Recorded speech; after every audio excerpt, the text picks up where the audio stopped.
What's going on, everybody? Welcome to another Monster Monday. I think we've already got some people in here, and Jody made sure to be the first one this time. I wanted to make sure to say that. I seen you earlier. No sleeping on the job this time. An hour early. Yeah. Oh, man. That's funny. Well, y'all can see we got Daryl here tonight. Trophy Seeker Outdoors. We might have his buddy Woody come on here in a little bit. We're not sure yet, but like usual, we're going to give it about 5 or 6 minutes, kind of let people start filtering in, and then we'll get started. So we're kind of sit around and hang out for a little bit. So we got Thurman in here and Hooks and Hammocks. El Catfish Grande, what's up, bro? Got my wife in here. She's always going to poke fun at me and being part of these down east. Got the early birds. Hey, that's what we like, some early birds. Thanks for having me on also. Yeah, I didn't. I can't even think of what I'm trying to say. Pat, thanks for having me. I almost called you Chris. I was looking at Chris and couldn't think of Pat to save my life, which there's a lot of things if I need to save my life, probably couldn't think of. Half the time I can't even think of my own name.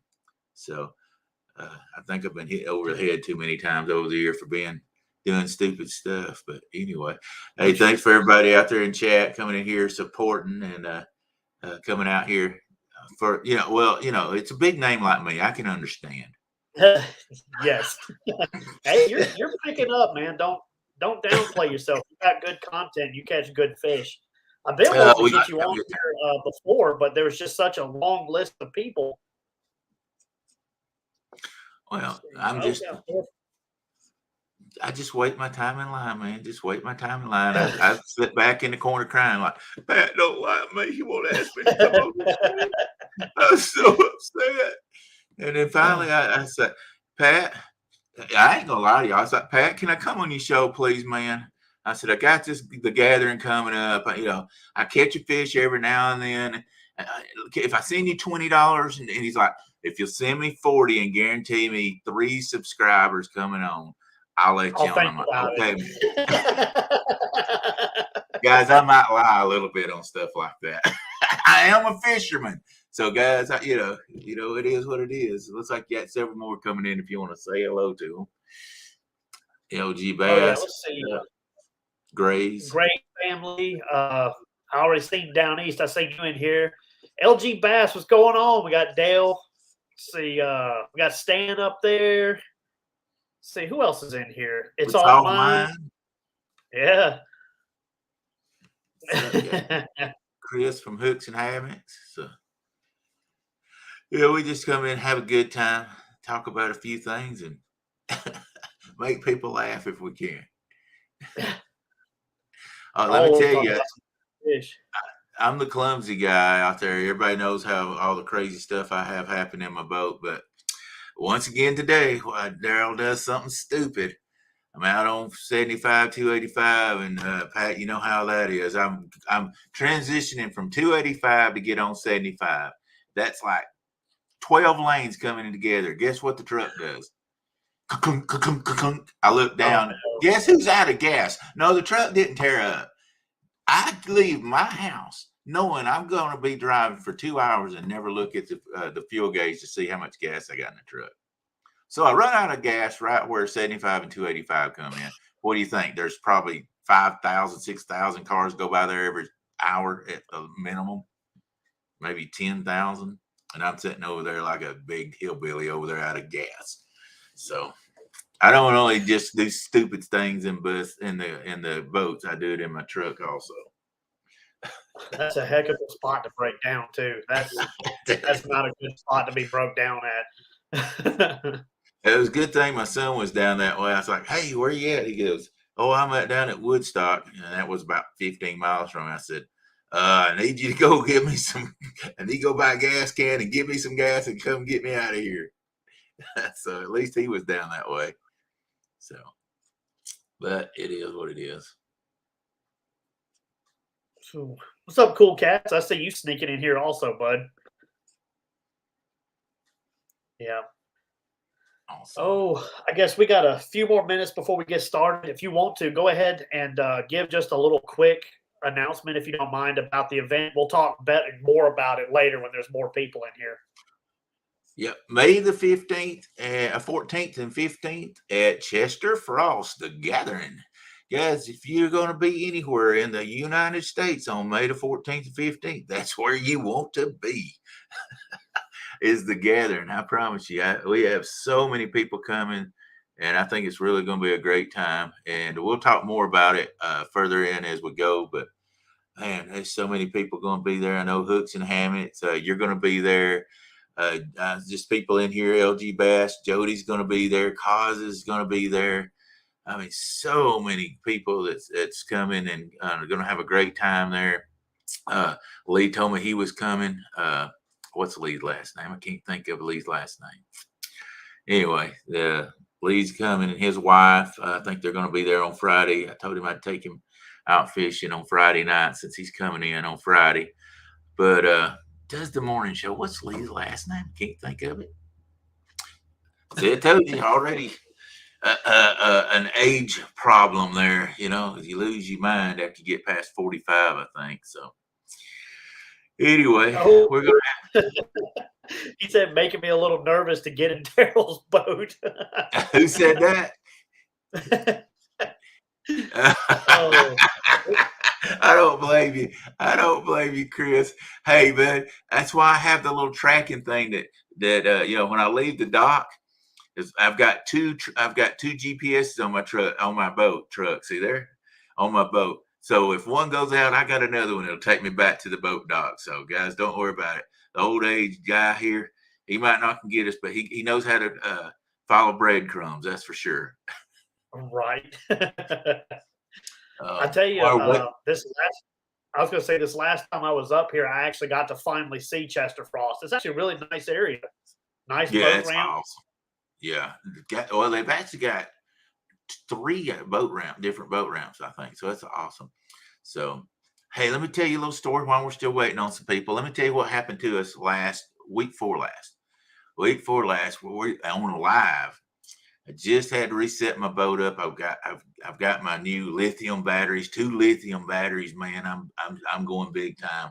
Got my new trolling motor, man. I mean, it you hit a button, that thing goes up, goes right down in the water. Everything, man. I'm big timing it out there. I'm like, look at here, boys. I got my big motor out here. I got these lithium batteries in the boat. We get out there and I start seeing water coming up in my boat. I'm like, what happened? Oh. Where's the water coming from? I look and I put the plug in it. So I turn my big bilge pump on and it pumps all the water out. And so I was like, well, maybe there's just water in here from rain, but I hadn't had the boat out. All of a sudden I look, about 30 minutes later, the boat's full of water again. I'm like, holy smokes. Turn the bilge pump on. I look down there and there's 2 screw holes where I'd been putting batteries down the bottom of the boat. I drilled 2 holes in the bottom of my dang boat. Oh, God. Oh, no. So we're out there till I run the battery down with the bilge pump running. Then we had to go back to shore. We got to fish about 2.5 hours. So Chris, why don't you get in a boat with me, brother? I'm a genius when it comes to fishing out of a boat.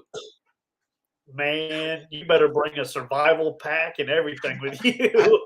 All I can say is make sure you've got a life jacket, guys. Oh, man. I'll tell you that, and that's just adds to a long list of dumb things Daryl does on the river or lake, no doubt about it. Thank God there was just 2 3/16 holes, and I fixed them without a problem. But boy, if I'd have been drilling with a 1/4-inch drill bit, we'd have been some bad trouble. You wouldn't believe how much water can come in a boat with 2 3/16-inch holes in there. But I drilled them through the very bottom. And of course, me and Woody will field dress at 300 pounds. Plus all the weight on that boat, and it's just pushing straight down that water coming down them 3. What do you like? I think he's laughing because I just said me and Woody was fat. But anyway, it was a heck of a time. There's Indiana Chris. I'll shut up now. Go ahead. You're good. Did you get that on video? Because that would make a heck of a video.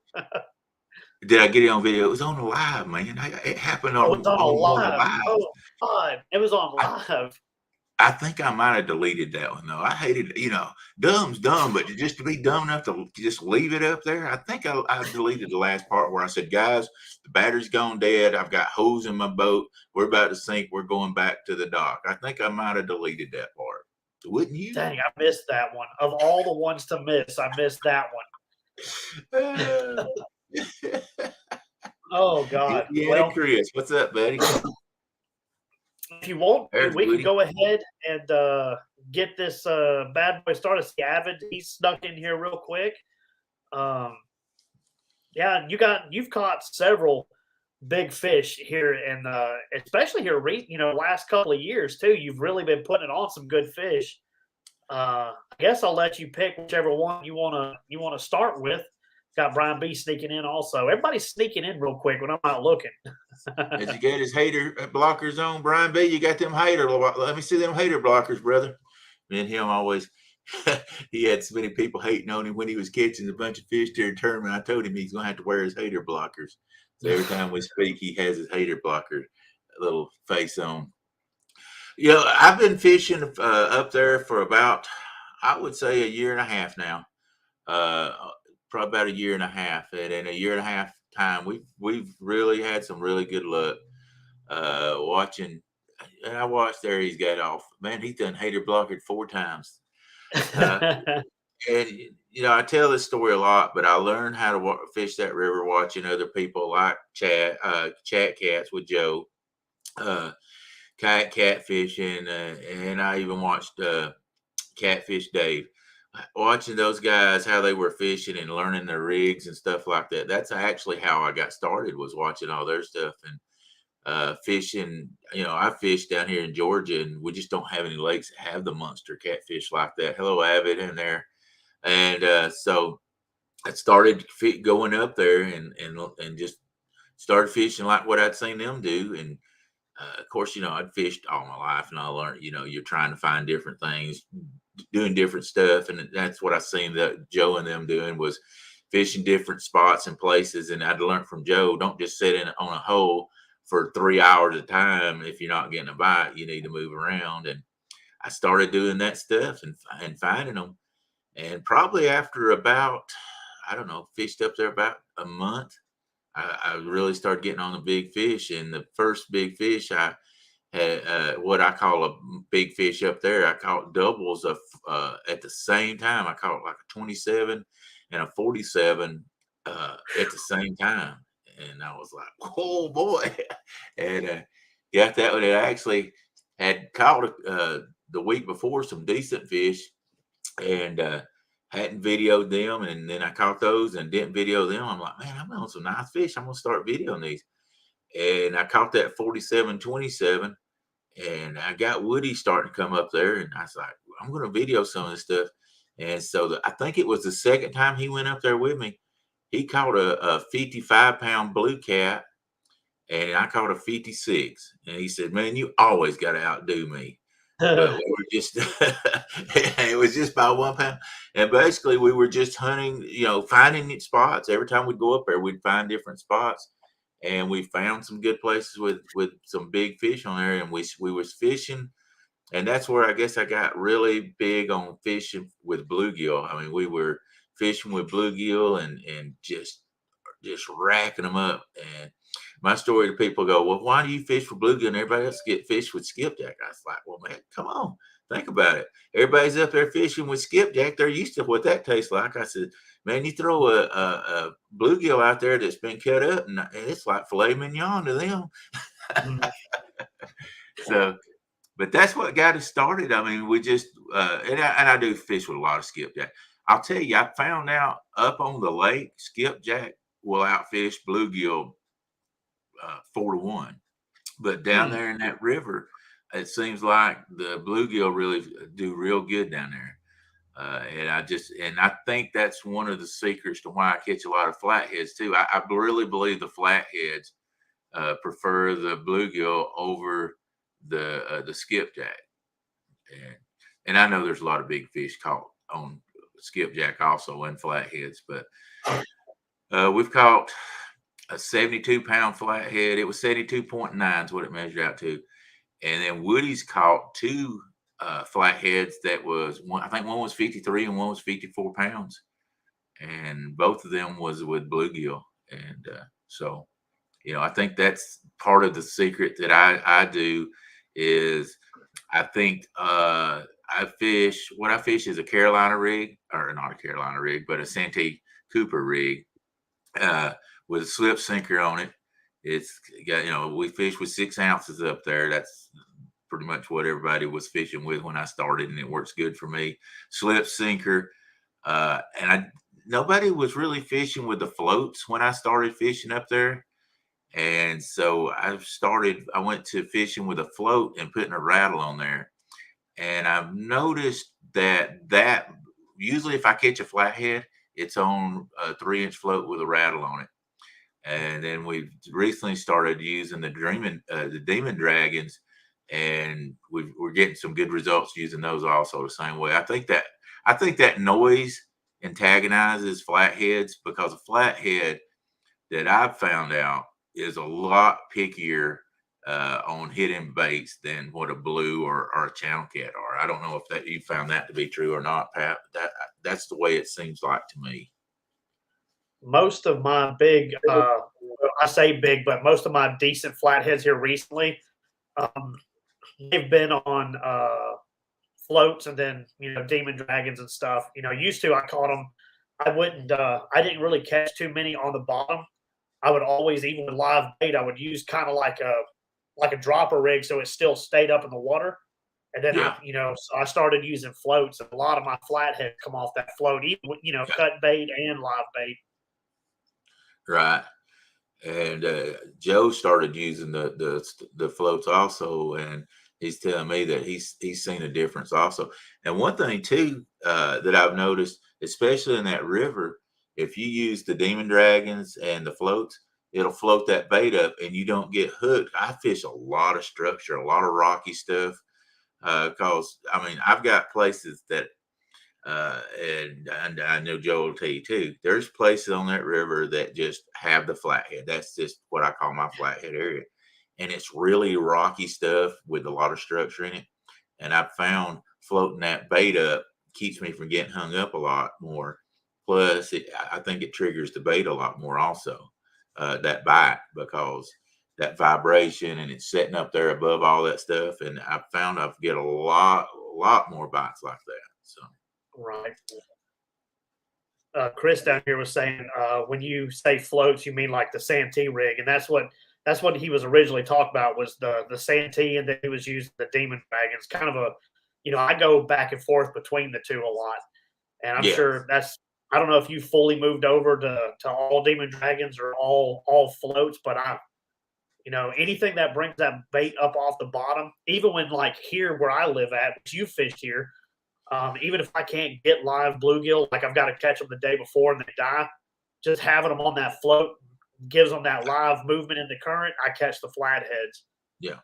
Yeah. I use a Santee Cooper rig with, usually I probably use a little longer leader than a lot of people do. Mine's anywhere from 18 to 24 inches. I really want to float that thing up a little higher. And then what I do is, if I use a peg float, it's a peg float.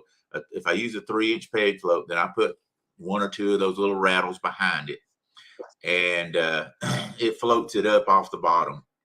And I've found that it's, if you not in that hard current, I can find where I find a lot of the flatheads are not in as quite a hard of current as the blues are. So that helps it float up a lot more. And those demon dragons, same way. I've just started using them. It's we just got sponsored by Demon Dragon. I'm not going to sit here and try to act like Demon Dragons. Demon Dragon. I still use both. I use the Demon Dragon plus I use the 3-inch float with the rattles, and we take and use them to float them up with. And I tell you, it just makes a difference. It makes a difference once you float it up, especially on flatheads. But it makes a difference on blues too. And it makes a difference on getting hung up. I used to lose 4 to 5 rigs every time I went. And I will tell you, you start losing that many rigs, it gets costly by the time you figure the price of the hook, the lead, the swivels, the sinker slide and all that stuff to lay on the sinker. I mean, you lose a rig and you're losing about $5 to $6 right there. So if you can save that, it helps a lot. And that's what we do is we save a lot of rigs by doing it that way for sure. Did you see Jody's comment over here? She wants to know if they like chunky chicken. Well, I'm going to tell you, I said I was being sponsored by Demon Dragons, but that's a little bit of a lie. I'm going to be honest with you. It's Chunky Chicken that is sponsored by Demon Dragons. They've got the account set up under Chunky Chicken. And if anybody wants to buy Demon Dragons, if they go to the Demon Dragon website and put in Chunky 20, which is for Chunky Chicken, you get 20% off of a pack of Demon Dragons. So that doggone chicken, he gets everything. He's like Barbie. He gets everything, you know. They said we want Chunky we want to sponsor Chunky. I'm like, what about me, man? Oh, me. So Chunky Chicken is sponsored, so he'll be selling Demon Dragons. Now, I will say this, you were teasing Jody, but actually I got a report today from up there that one of the guides, I can't remember if it's yesterday or today, they actually caught a big flathead on chicken. Yeah. It's like a 51 pound flathead on drifting just chicken breast. So I guess the answer is yeah, they will hit chicken. Oh yeah, they will. I've heard of people catch them. I don't think it's like their preferred bait, but I'm sure. I say the thing of it is with a flathead, I think if you can get something from him and frustrate him, he's going to hit it. I don't know if you guys ever seen. I've seen videos where somebody have these things in their tank and they'll drop something down to them. And they won't touch it. If it's, they'll drop like a night crawler down and it be over just a little ways and they won't touch it. But then they get it right in front of its face and he'll suck that thing right in. And I think that a flathead's like that. They're opportunities. They are so well camouflaged with that bottom. They just wait for something to come by and they just open that big old mouth and suck it right in. So they don't have to really swim a whole lot. This big one right here that was in the thumbnail, the 72. What kind of rig did you catch him on? A float rig or? Yeah, what we did on that one that day, it was actually in February, the end of February. Once again, the river they were running like. I actually here's the whole story. I met with Bob I don't remember if I was watching one of his YouTube videos or he was watching mine, and we just started talking back and forth. I'm like, well, let's get together and fish some. I said, I'm just starting to fish up there, but I've really learned a lot of spots on the river. And he's like, well, I usually fish the lake. And I said, well, let's fish the river and I'll show you some spots that I found on the river. And he's like, okay. Well, he hit me back up and he goes, man, they are just running so much current through. I think it was like 79,000 CFM. And he's like, I think we need to fish up on the lake. I said, okay. I said, you're going to have to be the guide. I said, because I said, I've never even been on the lake. I said, I only know a couple things about that lake. And he's like, well, just drive up here. We'll take my boat and we'll go out my boat. And I'm like, okay. So sure enough, we meet up there together and, he's like, okay, we'll go up there. And I can't even really remember where we put in at. That's awesome, Sean. Thanks, buddy. I don't even remember where we put in at, just to be honest with you. I think we might have put in, we either put in at Chester Frost or up there at, Lord, I can't even remember the name of that place up there. It's a weird thing. But anyway, we put in and we're fishing and we're doing okay, but we hadn't done a lot. And I'm like, hey, Bob, I said, everybody talks about the plant up here, the nuclear plant, catch fish up there. I said, you ever fished up there? He goes, yeah. He said, I've done okay. I said, I'd like to go up there and fish. I said, this is cold. And they talk about that hot water coming out of there. I said, you care if we go over there and fish and just see? He goes, yeah, I really hadn't had a whole lot of luck before, but we'll go over there. So we go over there and we get right there at where the water, it comes up out of the bottom of the river. And it's warmer water and it's like probably 3 degrees warmer on water surface. So I don't know what the difference is right there where it comes out of the pipe. So we cast out, and then I was like, I'm going to drop 2 rods right beside the boat. And I had a crappie head. And I'll just be honest with you, I don't think I had a float on there at that time. I don't think I was enough knowledge to even know about floats and stuff like that. I'd only been fishing the river for about 3 or 4 months at that time. And so I just thought, well, I'm going to drop one straight down. We was right at that hole in that warm water. And I dropped it straight down, and it hadn't been there on 1 minute, and he just slammed it. I mean, and I was fishing with my ugly sticks. That's what I fished with for a long time, was ugly sticks, catfish exit. And I mean, he just pulled the tip of the rod all the way down in the water. And I reeled that thing up, and it never really put up a big fight. I think the water was so cold, he was just real sluggish.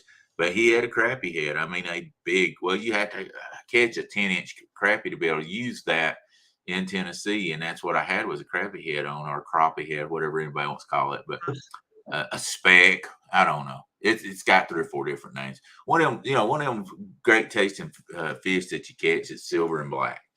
So I hooked that thing, and the hardest thing was getting him up was just the weight. It was like he was just laid down there. But once we got him up there and got him in, and I say I was so new at fishing up there in the Tennessee River, I really didn't realize what I had. Thank you, Jody. I appreciate that. Anybody that wants to that has never subscribed to our channel, we appreciate it. But I never had really fished enough to realize that fish was measured out to be 72.9 pounds. And then realized afterwards that the Tennessee state record was 84. I think it's 84.6 on a flathead. So I know that's 12 pounds different, but man, when you get that high weight, that's not that much weight. And so I say I was so new at it, it really didn't sink in what I had until after I'd been fishing a while and realized, wow, that really was a monster, a slob of a fish. So, it's a fish of a lifetime. I mean, I don't know that I'll ever catch a big fish like that again. But we've duplicated as far as catching some big flatheads, and every one of them's been on a type of panfish. Woody has caught, like I say, 2 flatheads over 50 pounds also. And those were on floats. We had floats on them on those. Now, but that flathead, was that your first flathead? No, I had caught. Me and Joe had fished together a couple times, and see, that's what, like Lake Lanier in Georgia and places like that, they have flatheads in them. So I'd caught flatheads before, but that was my biggest monster flathead ever. I mean, but there's Joe right there. He'd come in to say, "Hey, what's up, Joe?" Yeah. I say I got to give him a lot of credit. If it hadn't been watching so many of his videos, and he's so educational, especially on his earlier ones, he was real educational on how specifically he did it, and how long to fish and stuff like that. That's where I just watched those and broke those videos down and used them myself, and it just worked. So that's what I tell everybody: watch YouTube videos of people that fish in the area you fish. You'll learn so much, because those guys. Here's the thing: if a guy's putting out one video a week, then they're going there a lot, and that's what it takes to learn an area. Is go to that spot, or go to that lake, that river, and don't just go once a month. You've got to go there and follow those fish too. I mean, those fish will move around the river, especially the river. The river will change so much from just a big rain coming in. It'll wash it where you're fishing, where some structures down there, a big tree laying down there, and they open those floodgates out because a big rain come. It can wash that big tree 2 miles down the river, and you just got to find a different spot because they just washed out what you were fishing. So the biggest thing I can tell somebody: don't stick on the same spots all the time. When I still fish different new spots that I've never fished, just to find somewhere different that I've never fished, because you don't know where that big monster catfish is going to be laying. Right. It's actually some interesting info that Joe said here. He said the unofficial state record flathead came from the discharge at 87 pounds. So, I mean, that's a monster fish over there. Yeah. Did you say that was the unofficial one? Or official? Unofficial one. Yeah. I And think the official to one's touch, 86 something yeah, and to or touch on what 84 you were still. saying, I believe that's one thing with the river up there. I think it's any river, honestly, but especially since I've been fishing the Tennessee myself, it changes every year depending Yes. on what the weather is doing. Like y'all had that big flood come through. What was it, 2 years ago?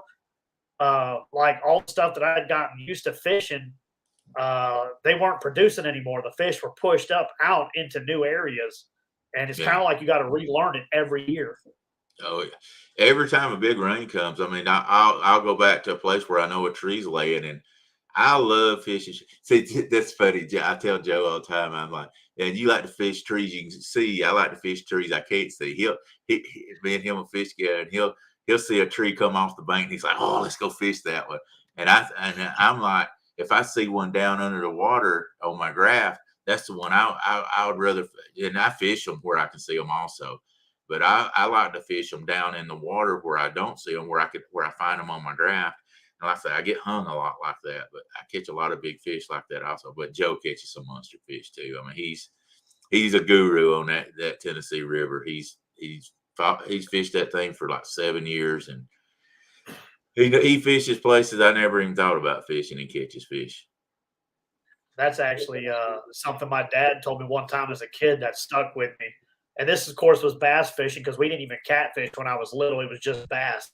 But he said if you aren't getting your bait stuck in something, you're not fishing close enough to structure because that's where Yeah, the big fish are at. especially the And flathead. yeah, and it translates to the big catfish. Um, Yeah, all of the big flatheads I've caught have come off of some kind of big structure underwater. yeah. Woody caught one he caught his 54-pounder. It was now who knows where it came from, but it hit pretty quick. It was just in a deep hole. I know a lot of people think flatheads aren't in a deep hole, but it was in a deep hole, and the flow was a big flow that was going through there, and that was just one of those places. And I'll tell you this: most of my big fish has just come from a gut feeling like, hey, let's stop here and fish this, man. I just feel like there's going to be a good fish. And that day, when we caught that fish, we were going down the river just hunting new spots. And I looked at place and I was like, I thought I seen fish. And you know how catfish, they're just so sucked to the bottom sometimes. Like, guys, I want to fish this spot. I said, they may not catch nothing. I said, but I can't tell if that's a rock or a fish. But man, if it's a fish, it's a big one. And I said, we might not do any good. And I know we're trying to find new spots and everything, but I just really want to fish this. I mean, it was right out in the middle of the river and just fast water. Now with a lot of rocks in there too. And that's why I couldn't tell for sure if that was a catfish or rock. We dropped down and it was not 10 minutes down there. Bam, that big monster hit. And we actually had doubles going at one time. I had one that was probably close to 30. It was a blue. And we were trying to keep the net ready for that big flag because we knew he was a monster. And I tried to just leader line him in. He broke the line, the one I had on. But Oh it was no. that's the fastest water I've ever caught a flathead out of. I mean, they was probably running 40 CFM or 50 CFM that day. And we were right in the middle of where the river narrowed down a lot. So it was really running hard and caught that flathead out of there. So you just never know. I mean, those things can be moving and just moving to another hole. They don't always stay in the same holes. He could have been traveling, moving another hole, and just come across that bait in that fast water and bam, hit it. So don't always give up where you think there's not going to be a catfish at. If you get a feeling and you see something that you think it might be something, throw it and see. I mean, Yep. that's one thing I learned from Joe. Don't sit there all day. He'll you know how he is. You fish with him. Yeah. If he's not feeling it, he may not sit there 20 minutes. But Yep. we generally fish from 20 to 30 minutes. Wintertime we'll stay a little longer than that. But if they're not hitting that river, then it's time to move. And I feel like that's been a lot of my success is just running, what I call running and gunning. If people on lives go, man, you make me sick running up down that river so much. You don't get stopped. You're moving again. I said, man, if they ain't there, they know you staying. Yeah. Right. You never know where a fish will be at. I've actually now I've never seen a giant flathead do this. I've seen smaller, like 10 pounds or less, but there's a creek that's over here near where I live at, and super shallow, like really shallow, like just inches deep, you know. And just Right. walking along it one day, when I was younger, I was just walking along it, and I seen something sticking out of the bank. And I got to looking, and it was whiskers, and it was a flathead. The water was just deep enough for his body to stay under. I mean, I'm telling you, that fish, he's probably a 10-pound flathead, but Yeah. he was just under enough water to cover his back. It was less than a foot deep. He was just hung out of the bank. I guess it was nesting season, obviously, but Right. as That's a what I kid, I didn't figured. think about that. I just see this huge head sticking out of the bank in about this deep of water. And you just never would have thought to fish that. Yeah. Yeah, that's the thing. I mean, I've caught actually the second fish that Woody caught over 50 pounds. We were going. I mean, we were moving it. We were headed up the river. We were making a long run, and I looked over there and I seen that spot, and I just killed the motor, about slung him plumb out of the boat, out of the seat when I killed him. I said, "Man," I said, "I had to fish that place over there." He goes, "What?" He's like, "Was you slammed it on just to say that?" I'm like, I don't know why, but that place like it's just sort of calling me over. I said, we're gonna go try it. We went over there, and I can't remember if we caught it on a live or not. I think we did, but we went over there and anchored down and hadn't been out in 10 minutes. Boy, that monster hit. And oh, I know what it was. Well, I actually had caught a 54, 55 pound blue just before that. And we were going to make a big run to another place that was a lot like where I'd caught that 54-pound blue. And or 55, I can't remember what it was. It was a 54. And so I running up through there, I was like, and it was his turn. I had just caught it. And I just seen that spot and I was like, man, I gotta try it. And it looked like a good flathead spot too. And we pulled over there and got anchored up. Bam, he caught it. It was 53 pounds. He's like, you had to beat me by a pound again. But it was just a feeling. I mean, a lot of times, that's why I tell people go by your gut feeling. And if you see a place and it looks good when you're catfishing, what's 20 minutes out of your fishing time or 30 minutes out of your fishing time to stop and try it. If it's not panning out after 30 minutes, go to the next spot. I mean, I've had times where I thought, hey, I got to stop here and it didn't pan out. But more times than not, if I've got a really good feeling to stop and try something, it usually pans out pretty good. Yeah, it's one of them things you just never know. I've caught a few decent fish, not quite that quality like what y'all have caught, but I've had feelings before and have caught some decent fish. It's just one of them things. I almost wonder if it's kind of like a natural thing. Like, something in the back of your head is like, you see it, you're not really too thinking it, but deep down, you're like, there's a slope, the wind is right, the bait's pushed in there, it's just something natural, something predatory kicks in, and like we're on sometimes on Yeah. that same level. And it'll be a lot with how fast that river's running, and like I say, how just conditions, and you fished it enough times where you're like, okay, you see that and you're like, oh, that's the perfect place for the way the conditions are today. I mean, that's what happened. We were fishing the Lord, I can't remember what the name of that tournament was. We fished. Me and Woody fished it, and it was Chad's tournament. I can't remember what the name of it was. When we caught 250s live in that tournament and come in third place. We caught 130 something pounds of fish that day, came in third place. It was the most fish tournament. And we had found a couple of good places, and man, we were catching numbers just like the week before. And man, we just knew we was going to tear them up. I think we caught like 18 the week before or something like that. Got on that spot and didn't catch anything. And what had happened, the weather had changed, the flow had changed and everything. And we just started up the river and we come up to a spot and I thought, man, this looks like where we need to be. It's not quite as high of a flow, and it had three different levels that dropped off. And we set up there and boom, we caught 250s right there within 30 minutes of each other. Just boom, boom. And we looked like we knew what we was doing. And it was just a gut feeling of, the waters were flowing really good. It's not so hard. It's sort of like in between. And then it had it dropped off to about 25 foot. Then it had another ledge that dropped to about 40. And then another one that was 65. Well, I was smart enough to know I don't know how deep they are right now. I ain't caught the first fish. So I anchored on the 45-foot ledge and threw baits to the 25, the 45, and the 65. They just so happened to be on that 45-foot ledge there. And like I say, they hit, but I had 6 chances. I had 2 in each level. So, you know, Right. I had every depth covered. So, you know, and they just so happened to be on that. And I learned that there, and we moved. He caught his. We moved up 300 yards, and I stayed right there on that same level and caught mine the same way. So, you I'm listen still to kind what of that river tells you a lot, right. and what the fish are telling you, you know, and once, especially if, you know, if you catch one or here or there, but if you catch 3 or 4 in that same way, start hunting that same pattern, you know, it'll tell you what you need.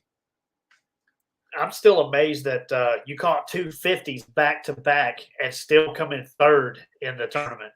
I know everybody's like, that's not fair. But you know, that wasn't, it wasn't the most weight, it wasn't the big fish. That wasn't the way the tournament was set up. I'm not mad about it all. We had a great time. People got to see some big fish. I mean, I think we caught a 20 and 250s, and I don't know. We had 130 something pounds. Uh I don't catch many flatheads on bridges, but I know a lot of people do. I would think in slower water, but where we fish on river, Pat will tell you we don't catch many flatheads on those pylons. As far as flatheads, I don't know if Joe's still in here or not, but I don't think he catches many on the pylons either.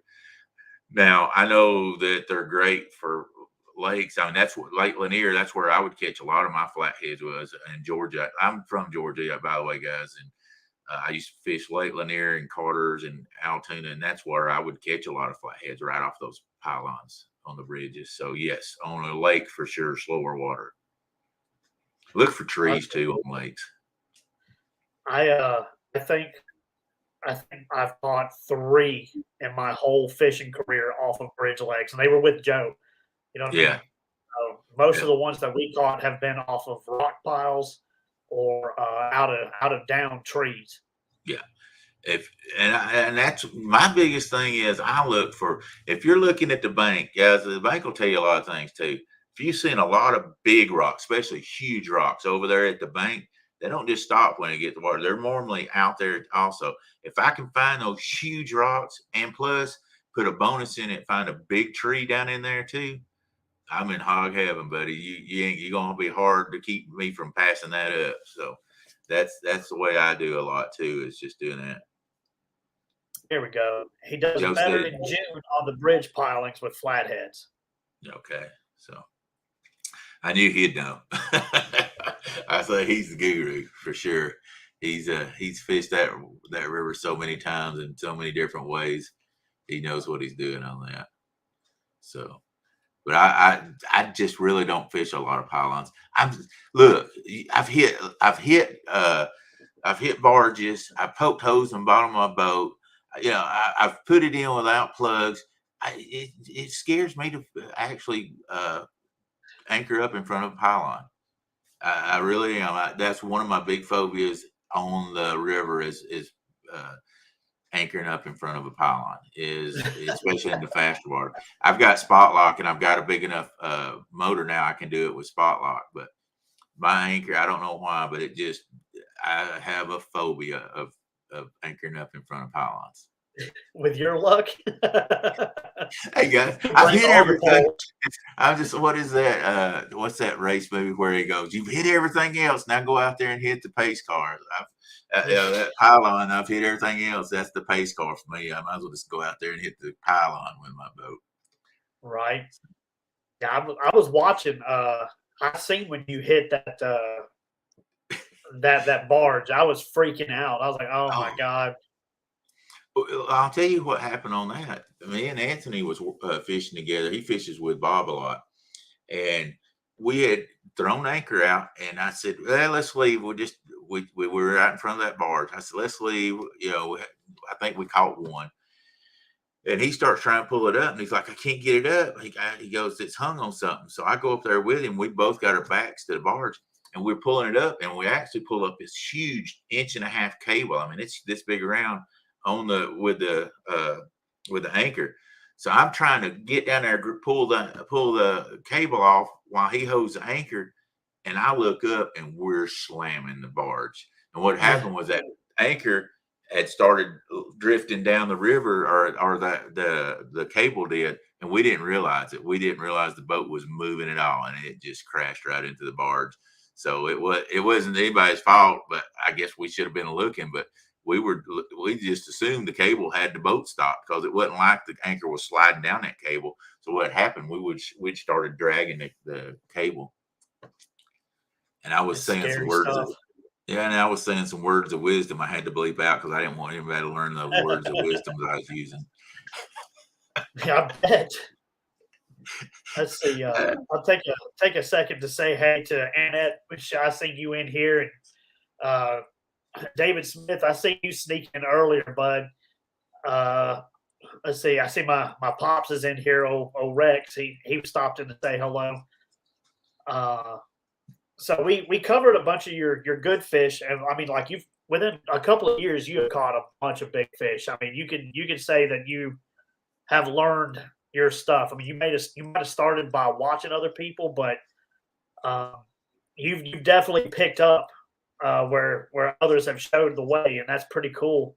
Yeah. I think now we've got enough time. If you want to, this part here, I set aside for Daryl to talk about the gathering, actually talk about it. And we've got plenty of people in here. Yeah. I think we missed but- Solo. Hello, Solo Texan Adventures out there also. Didn't want to skip him. He's great to come in on people's shows and stuff. He's a really good guy.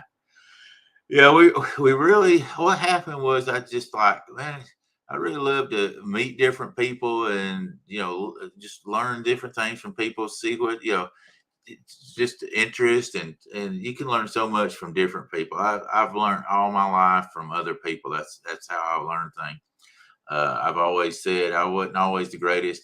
I'm a cabinet guy at trade, and I knew cabinets very well and could do cabinets all. But I learned after I got some age on me that I wasn't I wasn't good at doing the books. I wasn't good at a lot of different things. So you hire people in that's way better than you that can do that job and take that job off of you that you're not good at. And that's the way I've looked at catfishing also. And I wanted to have a get together of a bunch of YouTubers and us to be able to get out there and talk about different things, because instead of just having 3 or 4 people, you can have 50, 60 guys out there and you can learn so much. And I think we all could get together, have a great time. It's going to be May the 14th and 15th up at Chester Frost. We've got a lot of good people that's coming, a lot of great sponsors out there. I'm actually going to be up there the Thursday before, which will be the 12th, up to, I think I'm staying till Monday. I'm not sure. My wife, like I say, you get better people to do good stuff for you. She actually set up the camps, got the campsites for me. So, but I think we're staying till Monday. So, I want to fish with as many people as can, take them out. Hopefully, if people haven't, fished the Tennessee River, I can show some people not, and people like Pat's going to be there, and Joe's going to be there. He can give pointers out. I think Big Mike may be still showing up. He can give some pointers. Just so many people there and Bob, of course, Bob's really good. He's learned a lot too. He's like me. He's just learned so much about that river. He's found his niche in bumping, guys. And so He'll be there. There'll be a lot of people there that know that river. Jody knows how to fish these rivers and all. She'll be there. So there's going to be a lot of people there that knows how to fish these rivers.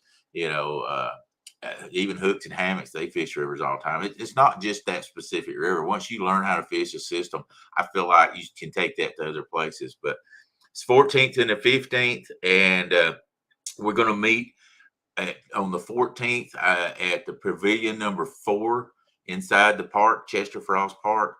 We're going to have barbecue. We'll have chips and baked beans, and big thank you to Pat, guys. Real Beast Pat here. He's got a heart of gold. He's donated to help buy the food and stuff. He's bringing drinks, and we just want people to come and have a great time. We will have a little donation box for people to give donations, because we're spending a lot of money to do this, and and if nobody donates, that's fine. I don't want you to feel guilty if you don't donate. I just want you to have a great time. Let's get together, have fun, talk fishing, do fishing. There's over 2 miles of shoreline at Chester Frost, and it's funny how that goes through there. There's sort of a bay type on one side, and then the main lake and river on the other. So you can fish either side you want. They have boat docks out there. They have piers that you can go out and fish on. I mean, it's just got a big mixture of everything. I thought this would be a really good place for people to come. I think we can have like 100 people at the pavilion. So it's a big pavilion. It's got tables and everything. Got sponsors that has sponsored it. Uncle Lou's is going to send us some planer boards and some tackle kits. I can't say enough good things about Uncle Lou. He helps out so many people and does so much for stuff. A great guy, and he has a really nice planer board I can't wait till this summer to start doing that. I've never done it much. I'm going to take it serious and do it this year.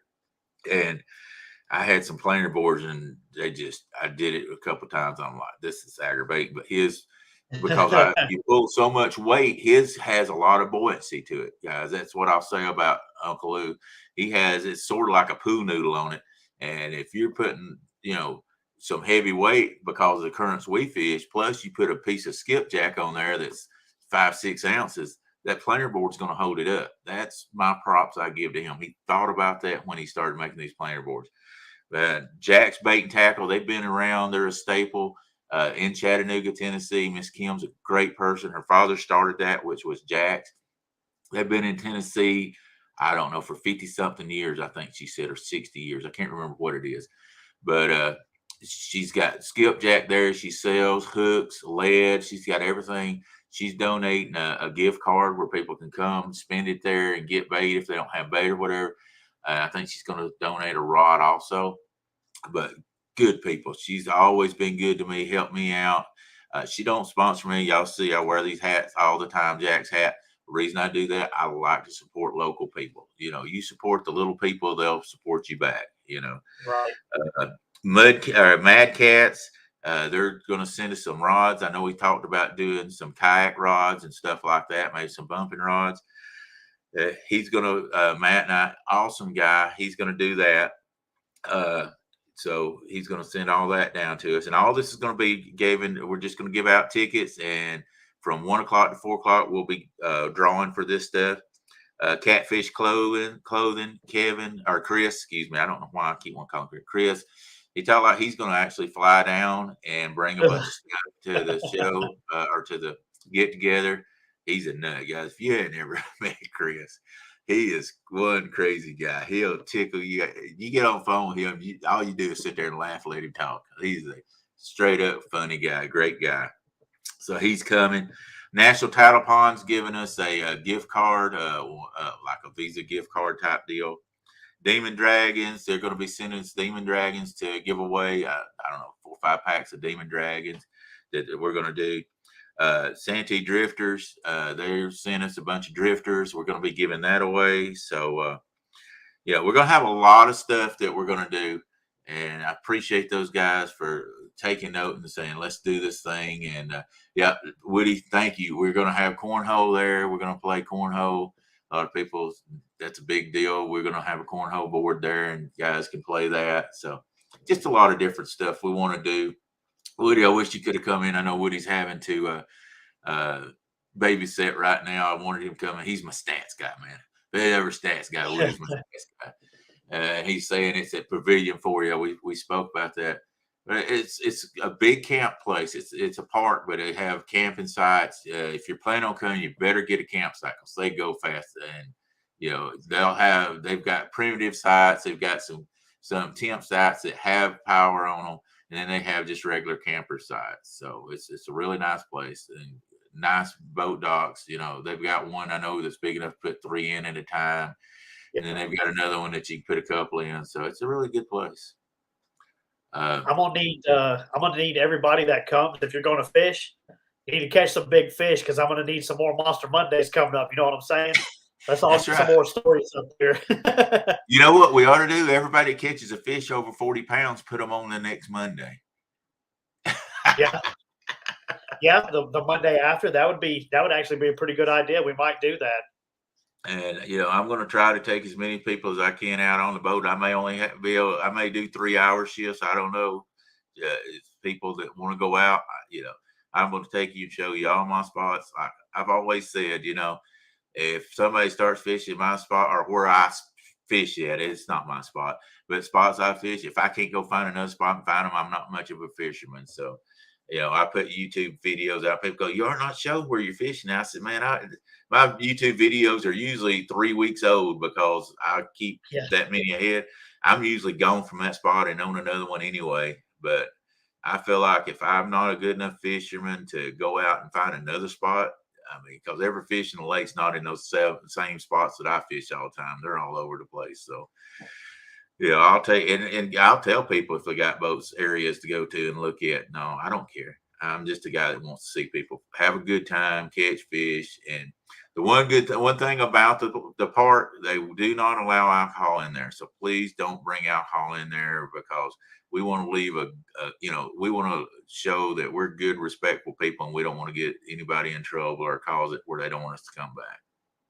Right. Well, awesome. I appreciate you being here. We're just about out of time before Catfish Weekly takes place, so I think right now is a good spot we can end it at. If y'all have any questions about the gathering, please contact Daryl. You want him to contact your email or Facebook? Trophies. Go to Trophy Seekers Outdoor. We have Woody put up one of those things where you can click in and tell people you're coming, but you can send a message to us on Trophy Seekers Outdoor on Facebook. Hit us on YouTube if you got questions. I'll look at everybody's comments. Anybody that's ever commented on any of my stuff, I don't care which video it is, I'll see it. And if you got questions, you can do it that way. But the easiest way, go to Trophy Seekers Outdoor. Guys, if you want to see the lake, you want to see the pavilion, all that, we just put out a YouTube video. We're going to put out another one also, but it shows the pavilion, it shows the shoreline, the lake, and the rivers and everything there. We did about, I don't know, it's probably 10-minute video showing everything of what they have up there and what you can expect for sure. So go check that video out. So I wanted to do that where people could see sort of what it was going to look like up there. Right. Well, okay, everybody. I appreciate y'all being here with the latest Monster Monday. We're going to go ahead and get out of here so everybody's got time to move over to the Catfish Weekly or wherever it is that you're going to go for tonight. Appreciate you being here, Daryl. I've been trying to get you on. I'm glad we were able to work that out. And, did you get the $40 I sent you? No, we'll talk about that. Thank you, everybody, for being here. I noticed Don R's in there and Kaz is in there. She's a great fisherman. Kelly, yep. Your wife. So many guys in there. It's been, I see you, Chris. You guys are so good. So many good guys. I mean, those are guys that help us out, that make these shows go. So thank you very much. Yep. Thank you for inviting me on too, Pat. I appreciate it. Oh yeah. Well, if you don't mind, real quick before we end, I'll say that your idea about the fish being caught, any big fish, if you won't, I'll get you to we'll actually come back up for the Monster Monday after that. We'll co-host it if you don't mind. Sure, we'll do that. We'll have a great time with it. Yeah, absolutely. Heck yeah. Hey, and you guys don't have to worry about drinking alcohol anyway. Pat's going to be supplying all the drinks up there. So great guy. I appreciate all you're doing. Water. Kelly, get ready. You got to make a Walmart run. We need some Dr. Thunders and Mountain Dew drops out the yin yang. That's all I can say. She already knows. Believe me, she's married to me. She knows. That poor woman, she puts up with so much about fishing. I sometimes feel bad for her. I'll tell you, if you ever get bit by a bug, man, that poison stays in for life, I believe. Yep. Well, all right, guys. I appreciate y'all being here, and we'll see y'all on the next Monster Monday. So, peace. Thanks, guys.